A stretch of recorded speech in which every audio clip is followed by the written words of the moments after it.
Hello and welcome to NMD Podcasts. As we commemorate International Women's Day, we're shining the spotlight on two leading ladies from Standard Chartered Sri Lanka. Rukshila Senamiratna, Head of Human Resources, and Chamalie Singh, the Chief Technology and Operations Officer. Rukshila, if I ask you, empowering women involves giving them a voice, especially to voice out uncomfortable truths like unconscious bias. Can I ask you your opinion on how organizations can go about this? Ruandi, the truth is, globally, women are an underrepresented group. Gender pay gap exists. It's not a myth, it's real. And building senior women leadership pipeline is a global challenge. Another truth is biases do exist. We all have biases, including gender biases. You have them, I have them. And many of it is actually unconscious, which is the difficult part to deal with. And in Standard Chartered, we believe that being transparent about these things is the first step towards resolving a complex problem, which has so many interconnected parts and pieces. Our diversity, equality, and inclusion report accepts all these complex issues and takes bold steps and also commit to goals that we want to be part of and also comments on our status against all those. Not only that, we upskill our people leaders and we openly and transparently talk about biases to basically mitigate the negative impacts that it can have on gender equality at workplace. Some people practices and policies do also help. It's not only about creating awareness. Simple things like having a female panelist in our selection interviews and undertaking a gender pay gap study before we finalize our annual review, especially in terms of compensation, are two little things that I can quote of many practices that we have in Standard Chartered to eradicate every little opportunity of someone acting with bias that can hinder a growth of a female colleague in the organization. Chamalie, my question to you is respect earned or given when it comes to women in the workplace, and what needs to change here? Yes, Rwandi, respect has to be given. It has to be given at a human level. But credibility you earn. You earn with your contribution and your integrity. Just because a person is a woman, it shouldn't mean that they have to be treated differently. So that's positive or negative. So the same baseline respect that you give for a man in a workplace, you have to be extended for a woman as well. Having said that, the gender shouldn't be the only factor, only deciding factor when you are deciding on something between a woman and a man. So, Rwanda, you also ask what needs to be changed. So, what needs to be changed is that subtle element that women sometimes need to prove much more frequently than a man of their credibility or much more visibility than a man. So, that culture, that element is what needs to be changed. Rukshila, if I ask you something like this, we always talk about, balancing work and life, time management. How do you think that organizations can help women balance work and manage time at work and, of course, outside of it too? Flexible ways of working for sure, Rwanda. For us, I think it's been the best tool. In contrast to some organizations that took a very rigid and a strict stance of calling employees to work from office, Standard Chartered took a very hybrid and a trust-based approach. Our group CEO committed to continue supporting our colleagues with flexible working last year. And it has become one of the most attractive elements of our employee value proposition, which is embraced by all generations and by men and women equally. Especially in a societal and a cultural context like Sri Lanka, where caregiving is mostly shouldered by females, this is a really, really fantastic tool to enable colleagues to balance work life. And it's not only work life balance. I think flexible working teaches you to say yes to good habits that promotes sustainable and continuous performance in organizations. So in Standard Chartered, we have formalized work from home. We allow colleagues to work 2 days a week as long as the role and the regulations permit. And we also allow flexible timings, whereas in certain stages of life, employees would need flexibility on their clock in and clock out times. So our approach to flexible working is actually powered by people lead empowerment. And there has to be a lot of autonomy in the hands of the employees as well.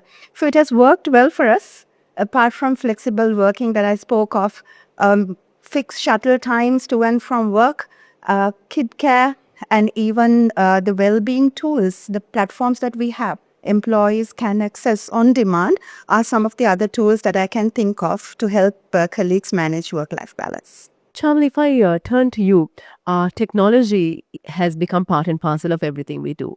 How can we use tech? How can organizations use tech to make sure that they make corporate spaces safe spaces for women? Yeah, so Randy, in Sri Lanka, the women plays multiple roles, not only in the corporate world, they also plays a pivotal role in their family as a mother and a wife.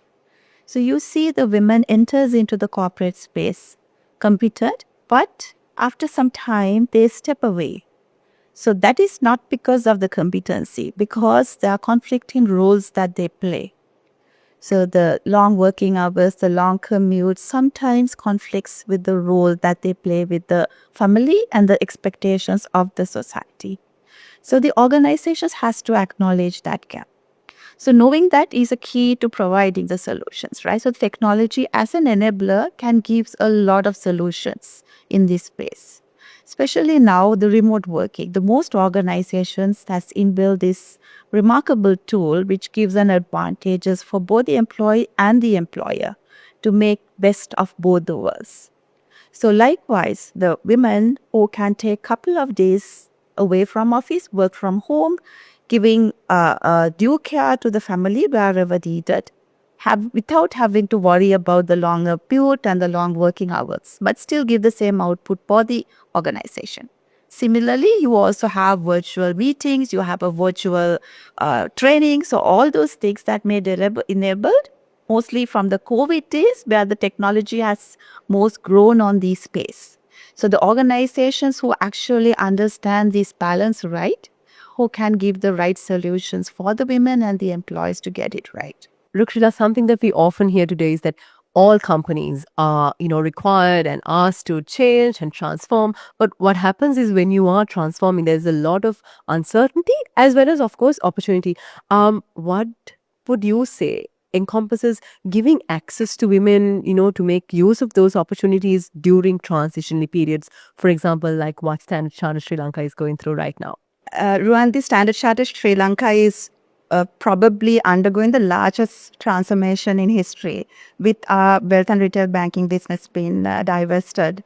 This massive shift, as you said rightly, presents both uncertainty and opportunities, not only for colleagues in wealth and retail banking, but to colleagues in the corporate and institutional banking space as well. With 47% female population in the workforce, with 42% senior managerial cadre women representation, and also 42% women in this country management team, the transformation in Standard Chartered is equally powered, balanced, and shaped by attributes, experiences, different viewpoints coming from both genders. And Chamalie, if I ask you, what do you see as the most significant barriers that women have to overcome in order to make use of opportunities during transitionary times? Yeah, Randy. So when the organizations goes through transition, it creates a lot of uncertainties. Of course, with all the uncertainties, it will create an opportunities also, but it also brings the existing issues in the organization also into the forefront. Now, as we discussed, the ladies, the females, they play multiple roles in their not only corporate but also in the families. With their corporate roles become uncertain, that will create an ambiguity because their demands from the family will continue as it is. So that creates an uncertainty. So they might tend to take a step back, not to look forward for the opportunities that a transition brings forward. So this risk sensitivity is the biggest challenge I see when the ladies, females goes through this transformation. So sometimes you will see the employees going for a less challenging options, especially because they are unsure whether the new responsibilities might be too much for them to take on. So they might tend to stay in their comfort zone. So as a result, somebody who might be more readier, somebody who might be much willing to take a risk might take on to an opportunity. So therefore, this risk sensitivity of an employee might hold them back going in for a career progression. So those are the biggest two risks that I would see for a female employees in the transformation part. And that's a wrap. We've been in conversation with two leading ladies from Standard Chartered Sri Lanka, Rukshila Senaviratne, Head of Human Resources, and Chamalie Serasinghe, Chief Technology and Operations Officer. And thank you to all our viewers for joining us. Until next time, take care. Stay tuned for more chat on LMD Podcast.